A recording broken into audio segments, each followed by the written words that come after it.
एक गांव में एक शातिर चोर रहता था। पूरा गांव उस चोर के बारे में जानता था, लेकिन इसके बावजूद भी कोई उसे पकड़ नहीं पाया। उस शातिर चोर ने अपना संपूर्ण जीवन चोरी करने में लगा दिया। इतना ही नहीं, आसपास के गांव और नगर में भी उसकी बराबरी का कोई चोर नहीं था। चोर का एक बेटा था जिसे वह अपनी तरह ही शातिर चोर बनाना चाहता था।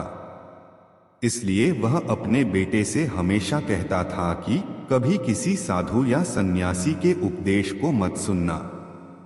यदि कोई कुछ कहे भी तो अपने कान बंद कर वहां से भाग जाना। बचपन से ही उसका बेटा अपने पिता से इन्हीं बातों को सुनता आ रहा था, जिस कारण ये बातें उसके मन में बैठ गई थी। ऐसे में बड़े होकर बेटा भी अपने पिता की तरह शातिर चोर बन गया। एक दिन उसे बड़ा लालच आया और वह राजा के महल में चोरी करने के उद्देश्य से जाने लगा।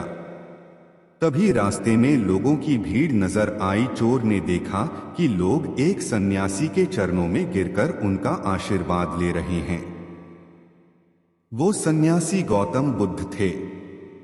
चोर साधु सन्यासी से दूर रहता था क्योंकि उसे अपने पिता से यही सीख मिली थी, लेकिन भगवान बुद्ध को देख वह उनकी ओर आकर्षित हो गया।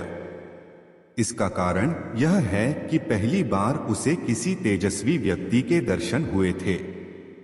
अचानक उसे पिता की बात याद आ जाती है कि साधु सन्यासियों से दूर रहना चाहिए। चोर असमंजस में रहता है कि वह सन्यासी के पास जाए या चोरी करने के लिए आगे बढ़ जाए। एकाएक उसके मन में यह प्रश्न आता है कि आखिर पिताजी क्यों साधु संतों से दूर रहने को कहते थे। इसका उत्तर जानने के लिए चोर भी लोगों के बीच बैठ जाता है और भगवान बुद्ध के उपदेश सुनने लगता है। बुद्ध लोगों को झूठ बोलने की व्यर्थता और विश्वासघात के बारे में बताते हैं। उपदेश समाप्त होने के बाद सभी लोग अपने घर लौट जाते हैं और चोर भी चोरी करने के लिए महल की तरफ निकल जाता है। लेकिन पूरे रास्ते वह यही सोचता रहता है कि क्यों न एक बार उस सन्यासी के उपदेश में कही बातों को मानकर देखा जाए। अगर आप कहानी को आगे भी सुनना चाहते हैं तो कमेंट्स में बातें। यदि आपको वीडियो पसंद आई हो तो वीडियो को लाइक करें और चैनल को सब्सक्राइब करना न भूलें।